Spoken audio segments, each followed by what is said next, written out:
Welcome back to linear algebra. In this video, we're going to be looking at arbitrary Euclidean vectors. Previously, we looked at vectors in 2 dimensions and in 3 dimensions, and we saw several properties that are relatively easy to grasp thinking about things in the space that you occupy. But there's no reason that we have to limit ourselves to the space that we occupy. Mathematics is great at abstracting and generalizing, so why not generalize to an arbitrary number of dimensions? That's exactly what we want to do. Get my head out of the way and let's jump right in.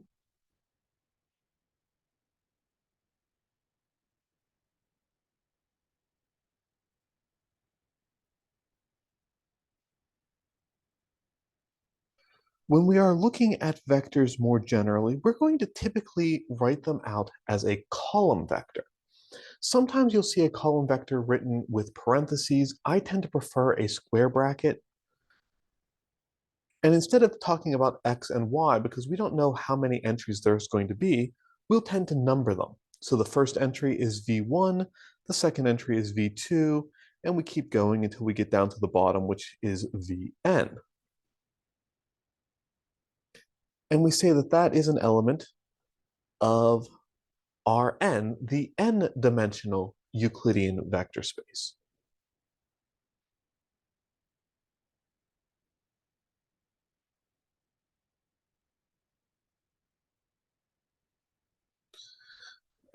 In some circumstances, it's going to be convenient to have a row vector instead of a column vector. For reasons that we're not quite going to have enough time to get into this semester, you'll occasionally see a row vector referred to as a covector compared to the column vector, which is just a vector. All right, so vectors are columns, covectors are rows. There is some stuff that can be built off of those ideas, but we don't really have the time to think about it in this course. Anyway, a row vector, just to give it a different name, we'll call it U. And again, I'm going to use square brackets, and I'll just write out my U1, my U2, fill in more space, and go down to UM. And let's say that this row vector is in RM. Right. Calling M the row and N the number of columns is a common generalization of linear algebra. It's a convention that you can kind of keep in your mind. Whenever we're talking about rows, we're looking at M. Whenever we're talking about columns, we're looking at N. It's not a 100% rule. There are times when the number of rows of one thing has to match the number of columns of another thing. But it's a decent rule of thumb to keep in mind when we use the different letters. We use N when we're talking about columns. We use M when the thing we're focusing on is rows. All right, but a column vector, no matter how many entries it has, is still a vector, and the rules for vector operations are going to work the same. So if I want to take a linear combination of, say, 4 times the vector with components 5, 3, 1, -4, minus 2 times the vector with components 3, -4, 2, 1, we can start by doing the scalar multiplication. And I'm going to go across because column vectors are tall enough as it is. So 4 times 5 is 20, 4 times 3 is 12, 4 times 1 is 4, 4 times -4 is -16.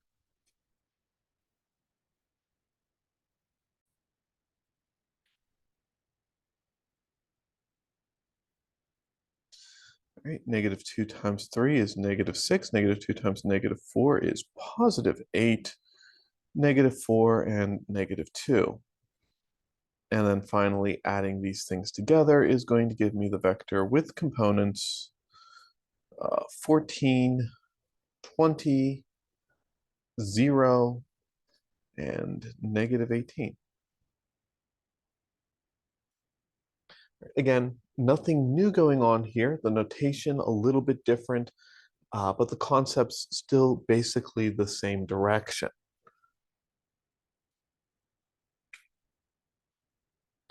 Right? So as long as you can get used to the different forms of vectors, right? Component form we talked about in the previous video, unit vectors, which we can actually still do, and then the column form of a matrix of a vector, which is going to be the tool that we use most frequently throughout this course. All right, speaking of unit vectors, once again, because there are an arbitrary number of vectors, or an arbitrary number of components in each vector in Rn,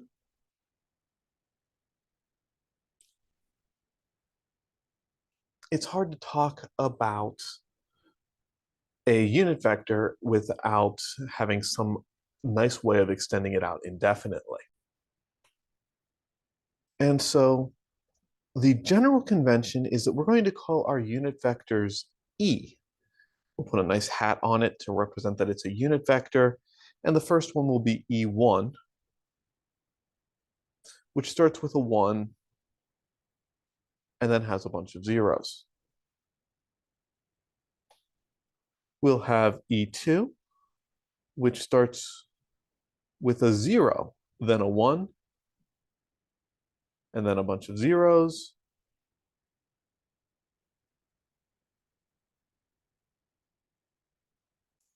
And then En, which starts with 0, has a whole bunch of zeros, and then a 1 in the very last spot.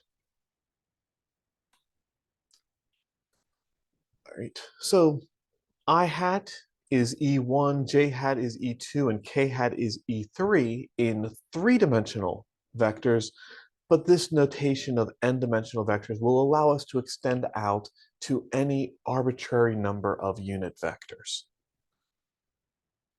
And they still work the same way. So if I have a vector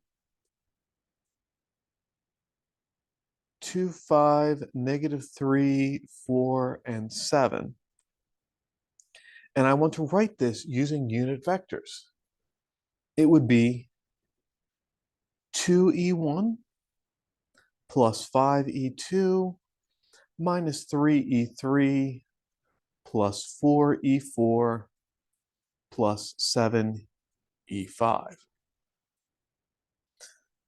And especially when you're going into the unit vectors, it's very important to make sure that you know what kind of vector space you are looking at. So this is a vector in 5-dimensional vector space, R5, and it's worth noting that somewhere in your discussion so that you know you're not leaving something out. Right. If there was a 0 term, I could choose to simply not write E4, and then it's a little bit less clear what kind of vector space I'm looking at.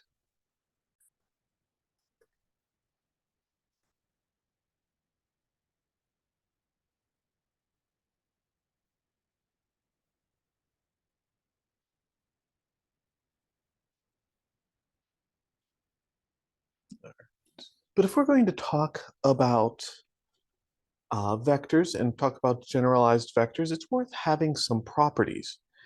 Most of these are properties that you are familiar with. Most of these are, in fact, properties of real numbers that you've been using throughout most of your mathematics career.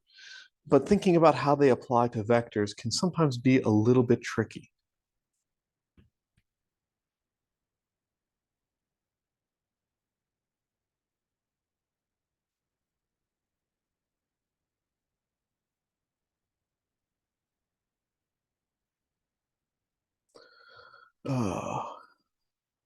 I left an important line out. This is a theorem. Because it's a theorem, it means we're going to have to prove it.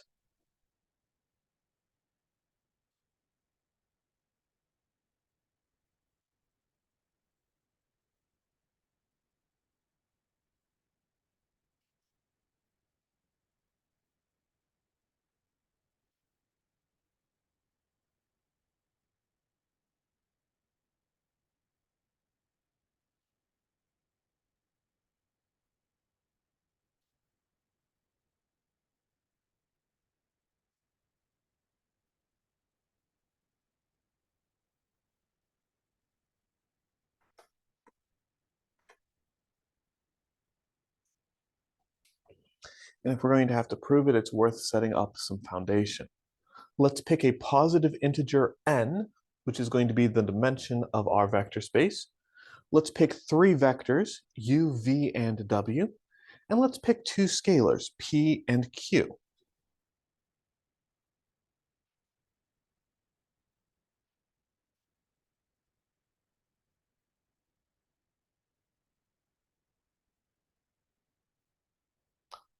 Then we have a couple of properties.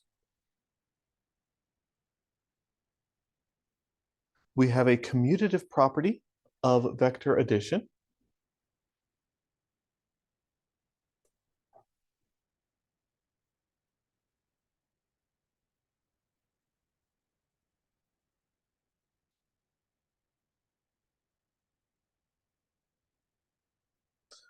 We have an associative property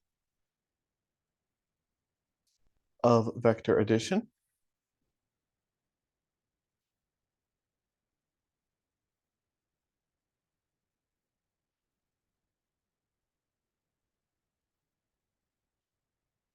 We have a zero vector,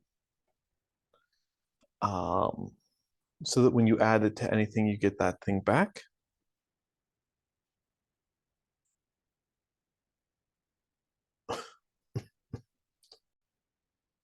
Each vector u has an inverse, the opposite of u. And when you add them together, you get the zero vector.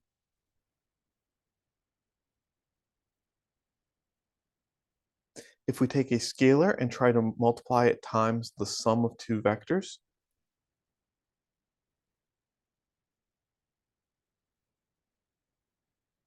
we can distribute that scalar across the vectors.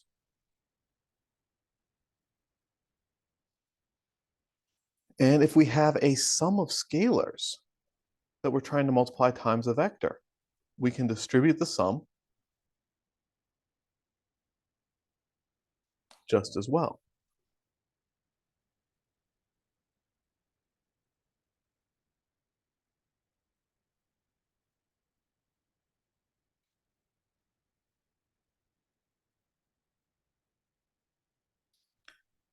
We have an associative property between scalar multiplication and multiplication in the scalars, which is hard to say sometimes.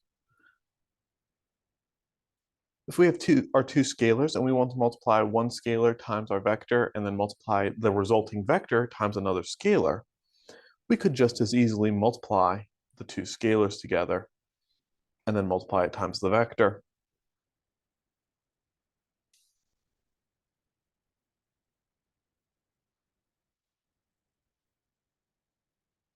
All right, so commutative associative properties, I guess we've got a couple of things I could call identities.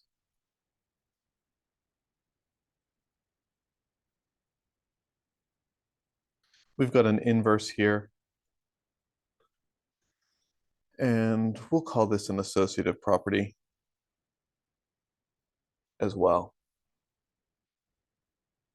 All right, names that you're familiar with, structures that you're familiar with, thinking about it in terms of arbitrary vectors, a little bit confusing, but it seems like it works and it should work.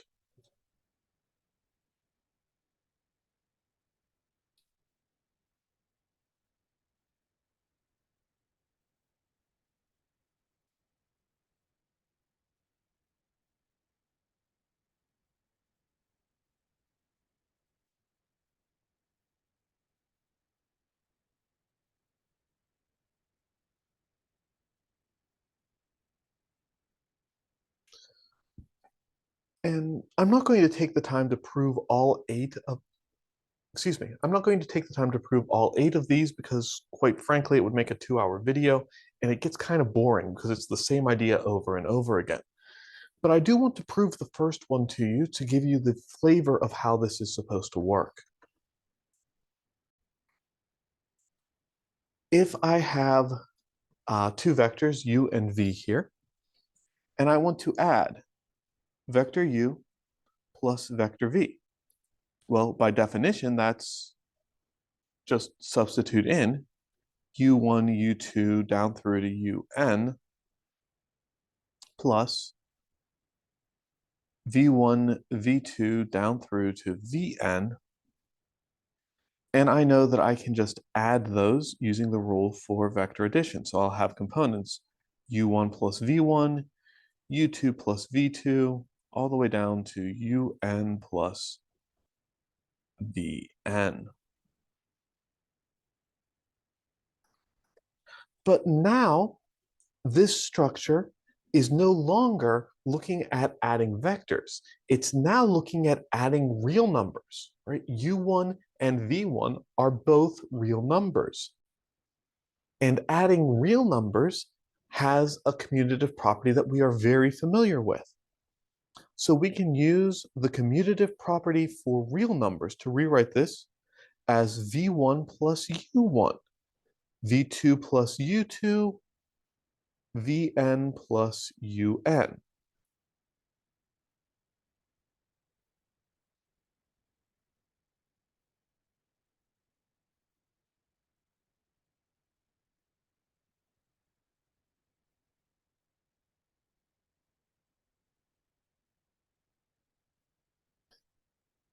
And then once we have done that, we can recognize, here's the outside the box idea, we can recognize that what we have here is something that would show up if we took the vector v1, v2 down through to vn and the vector u1, u2 down through to un and added them together, which is exactly what we would get if we added vector v plus vector u, which is what we said we should end up with. All right. The first thing I want you to notice is that this proof has a lot more detail than you probably think it deserves. When we're talking about foundational statements about a subject, and in the first week of class, all we're talking about is foundational statements, thinking about the foundation requires more precision than you want to think it does. And thinking about mathematics this way is important. Mathematics is all about the logic and the step-by-step process and making sure that things work the way you think they should work. And so this is a very straightforward task, but thinking about it and making sure that it does what we claim it does is not trivial. This is what mathematicians do. Like I said, I'm not going to go through and prove every single one of these. I'm just going to prove the one. I would like you to prove some of the others. Very specifically, I don't usually do this, but here in the middle of the video, I'm going to tell you that proving the associative property, the second rule on this list using the same idea, is going to be the problem for you to try at the end of this video. So thinking about the step-by-step process, thinking about how that works, and going from there. Instead, I want to try to extend these ideas a little bit and think about another theorem.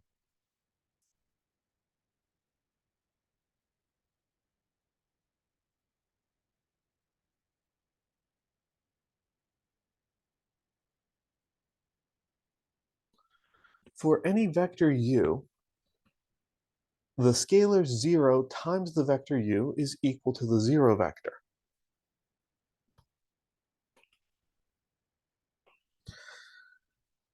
This is, again, going to be something that's pretty obvious, except that in order to show this,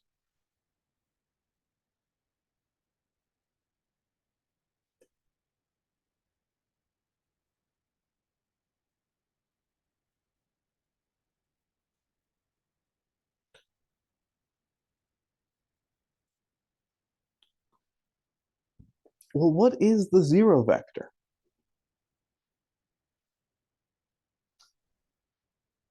Generally speaking, the 0 vector is the vector that has all zeros. But is it? The 0 vector has a specific meaning. If I scroll way up here, The zero vector is the vector where if you add any vector to it, you get the original vector back.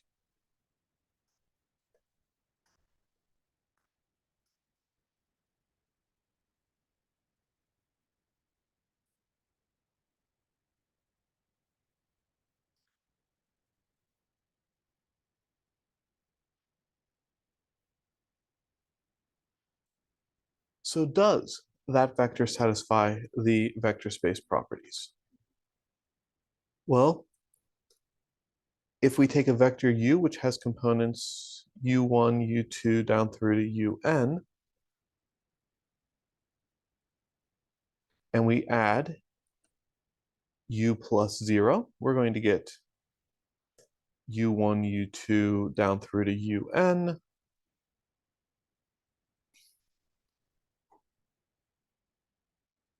That's a 2, that's an n, plus 0, 0, down to 0. And we do, in fact, get u1, u2, down through to un, which is vector u. All right, so that's important.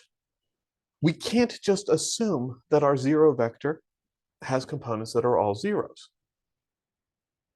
We've now proven that the vector that has components all zeros works as the zero vector.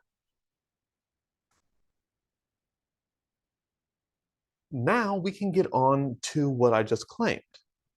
If I take 0 times vector u, that means 0 times u1, u2, down through to un, which is going to be 0 u1, 0 u2, down through to 0 un, and multiplying anything times 0 gives you 0.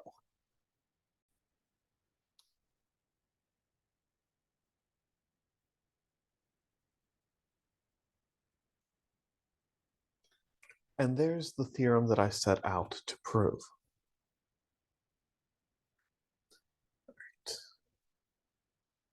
When it comes to mathematical proof, there are a lot of powerful tools and techniques that we can use, most of which we're not going to need in this course.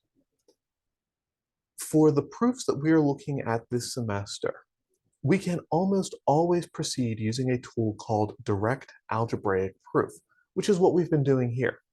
We take the things that we're talking about, we perform the operations that we're talking about, and we see that the result ends up doing what we said it was supposed to do. If you've taken a course in discrete math or introduction to proof, you will learn other proof techniques, proof by contradiction, proof by contrapositive, proof by cases, proof by induction, which are incredibly powerful. But again, this basic idea of direct algebraic proof should be enough for our purposes. Don't let proof intimidate you. It's just go through and do the algebra. In fact, once you get used to the structure of theorem and proof, you realize that things become much easier. Unlike in a computational problem, when you're working on a proof, you can be sure when you get the right answer because the theorem tells you what you should end up with. So with those ideas in mind, instead of spending more time looking at computations using vectors, let's continue onward with our extensions. In the last video, we talked about vector addition, scalar multiplication, linear combinations, and then we talked about the inner product and the norm. Well, just like we can extend linear combinations to an arbitrary number of dimensions, we should be able to extend inner products as well.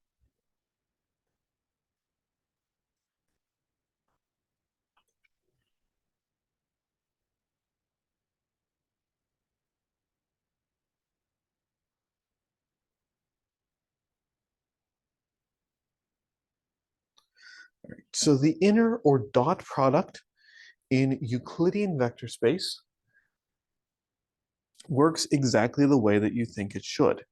If I have two column vectors, and again, it's important that the two column vectors have the same size.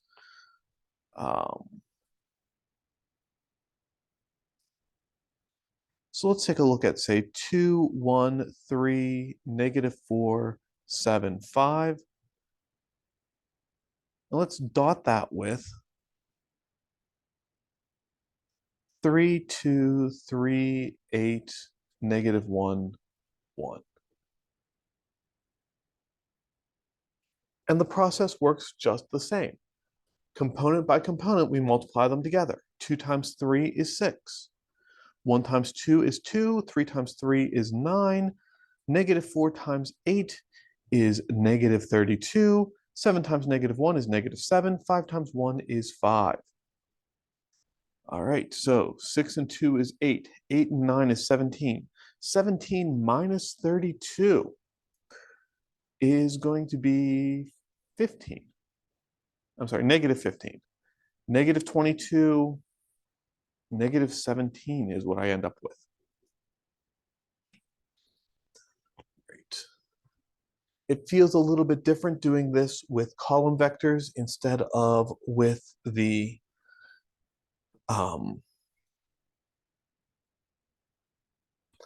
components or unit vector form that we've had before, but the mathematics is the same. The computations are very simple. I really hope that you're not seeing anything that is problematic with that.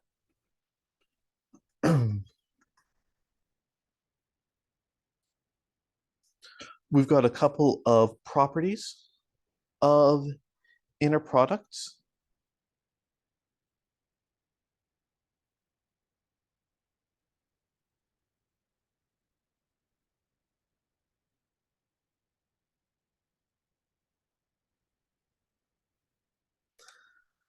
Right? I'm being a lot more terse with my opening statement compared to what I had on the previous theorem, but it's the same idea.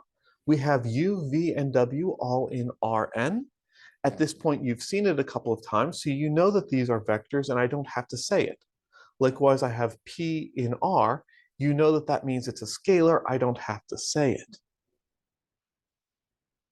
Once I've said something once, I've said it enough, and mathematicians tend to not repeat things if they can avoid it.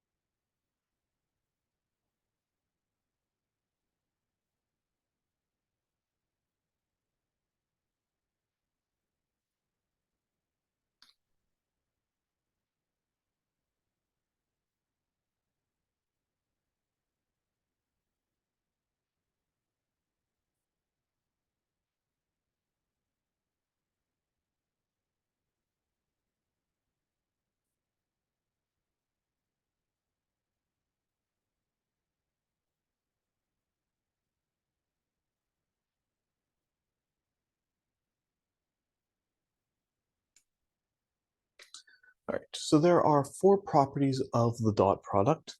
The first 3, I think, are fairly straightforward.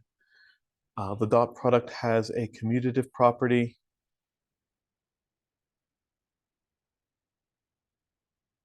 The dot product has a distributive property.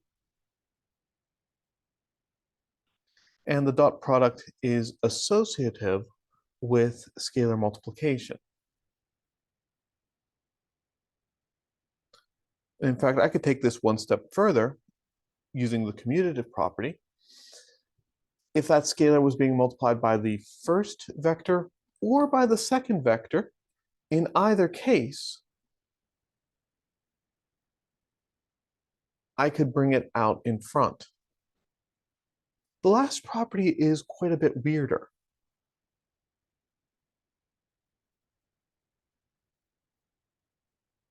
The last property is known as the positive definite property.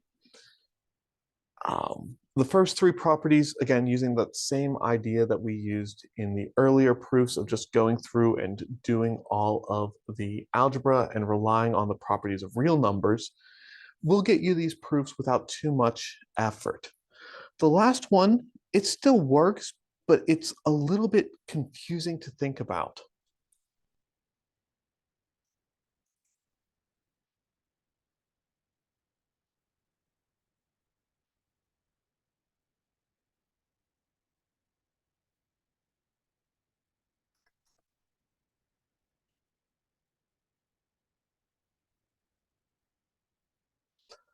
If I take U and I write out its components, U1, U2, down through to UN, and then I try to dot U with itself, then I'm going to get U1 times U1, which is U1 squared. I'm going to get U2 times U2, which is U2 squared. I'm going to get U3 times U3, and all the way down to UN times UN, or UN squared.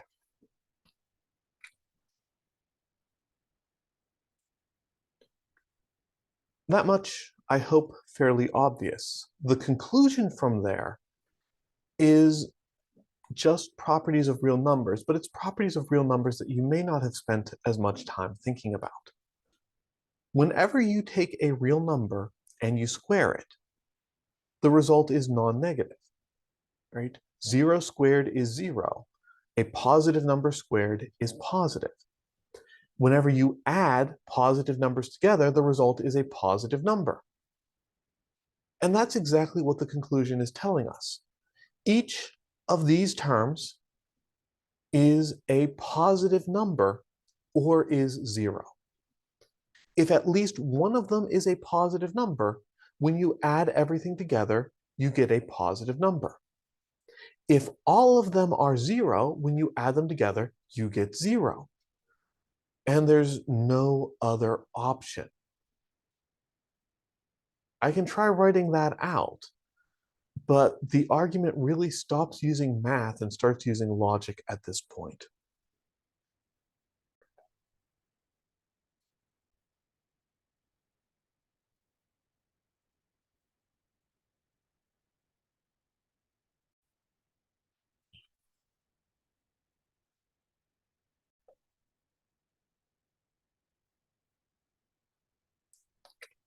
Right, so something like that.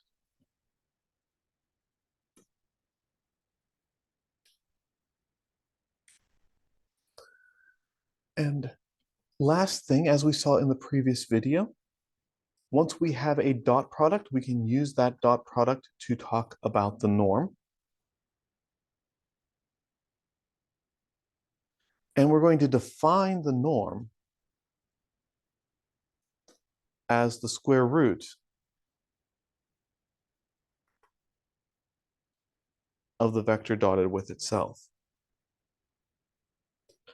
And that positive definite property is important here, because I'm defining this using a square root. You can't see the black pen that I'm pointing with. I'm defining this using the square root.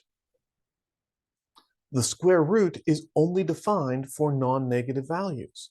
So it is very important that when I take this dot product, the result will always be positive, or at least non-negative, so that I can in fact take the square root. Right? That's why the positive definiteness is an important tool. It's something we have to think about because we immediately build on it.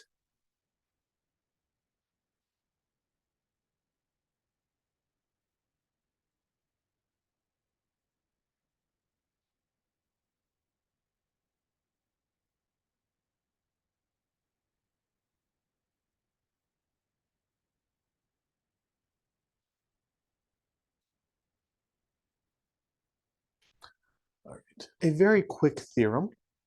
The norm of a scalar p times a vector v is the absolute value of the scalar times the norm of the vector. And we can prove that because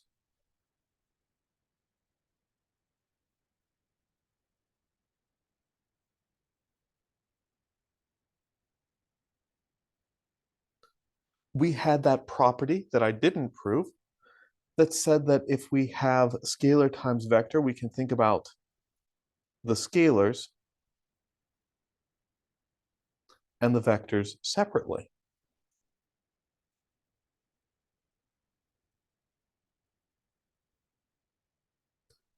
And the square root of a scalar squared is the absolute value of that scalar. The square root of a vector dotted with itself is the norm of that vector. Right, so a pretty easy theorem to prove on norms.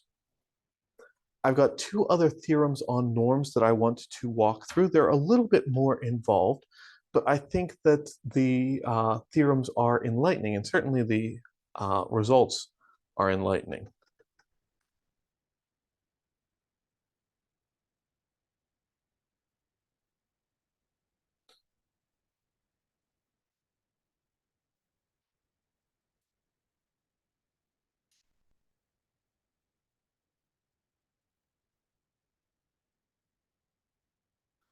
The first one is called the Cauchy-Schwarz inequality.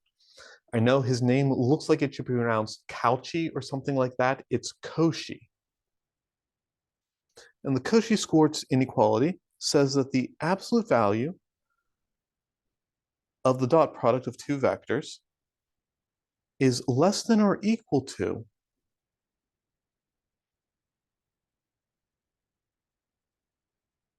the products of the magnitudes of the two vectors. Proving the Cauchy-Schwarz inequality is actually part of your homework assignment for this week, but I needed to at least state it because I'm going to build on it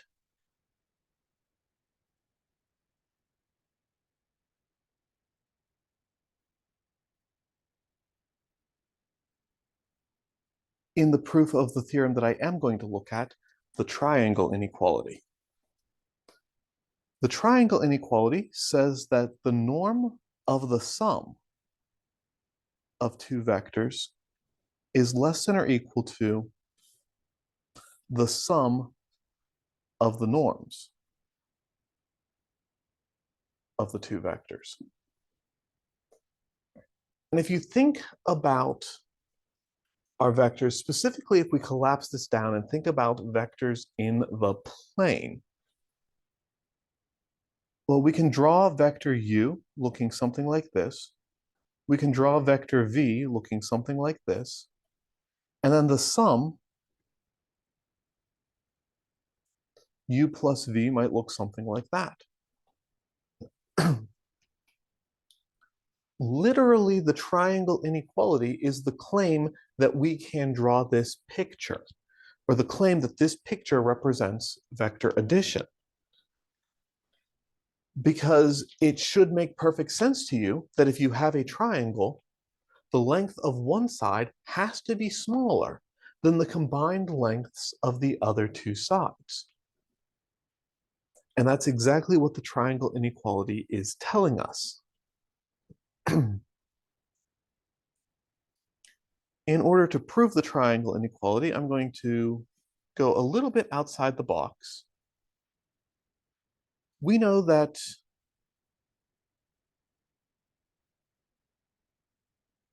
u plus v is the square root of u dot with v. Nothing new there. Square roots are nasty. They're hard to deal with. I don't want to. So instead of thinking about this, I'm going to look at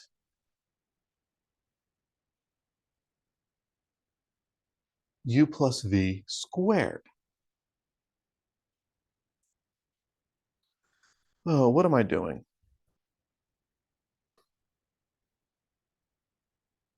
I'm getting so excited about the fact that I'm going to square this that I forget to actually write out the definition of the norm.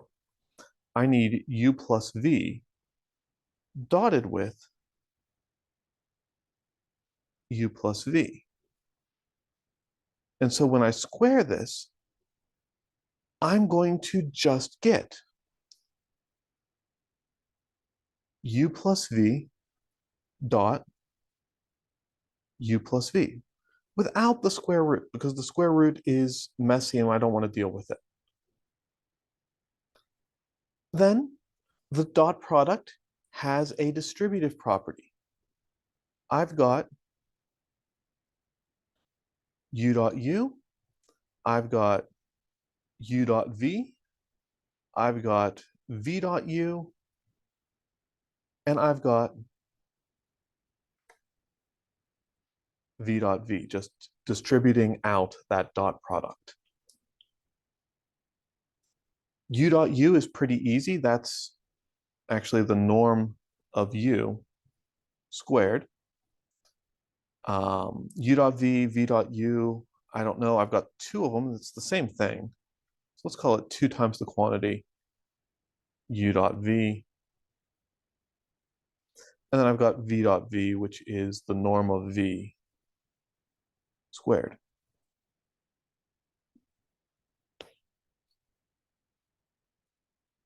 All right, that's all well and good, except that we can actually extend this out a little bit further.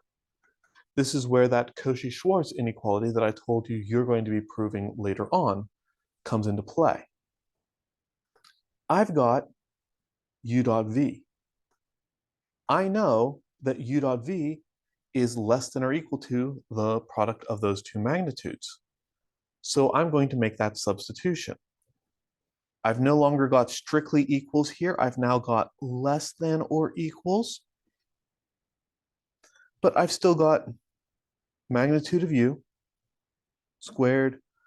I've got 2, and now instead of u dot v, again, because inequality, I've got magnitude of u, and I've got magnitude of v. And then I've got magnitude of v squared as well. Now, here is where things get really silly.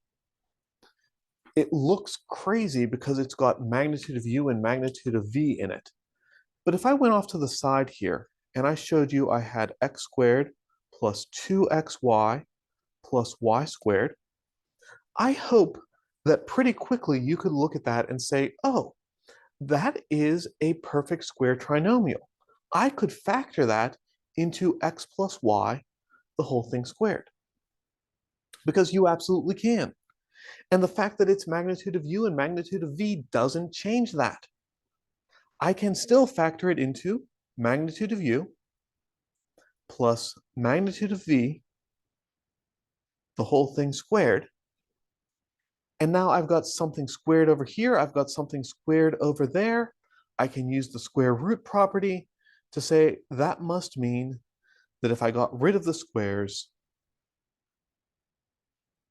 magnitude of u plus v is simply less than or equal to, right, the less than or equal to from right there, magnitude of u plus magnitude of v. All right, so there's my triangle inequality proven. All right, a little bit of thinking about vectors, a little bit of generalizing vectors, a whole bunch of mathematical proof. Again, for some of you, you've seen proof before. This isn't that bad. If you've never seen mathematical proof, or you've never really worked with this theorem proof kind of convention, hopefully it's fairly straightforward to pick up on. As always, let me know if you have any questions. I already told you what we were going to do, but we'll end this with a problem for you to try.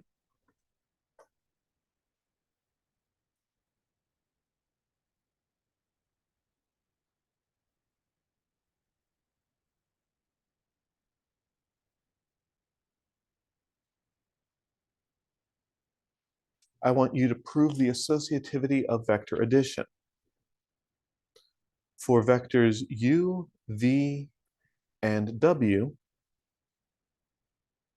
in Rn, if I have u plus v, and then I add w, that should be equal to u plus v plus w. All right, take a couple of minutes, see what you can do with that one, and I'll see you in the next video.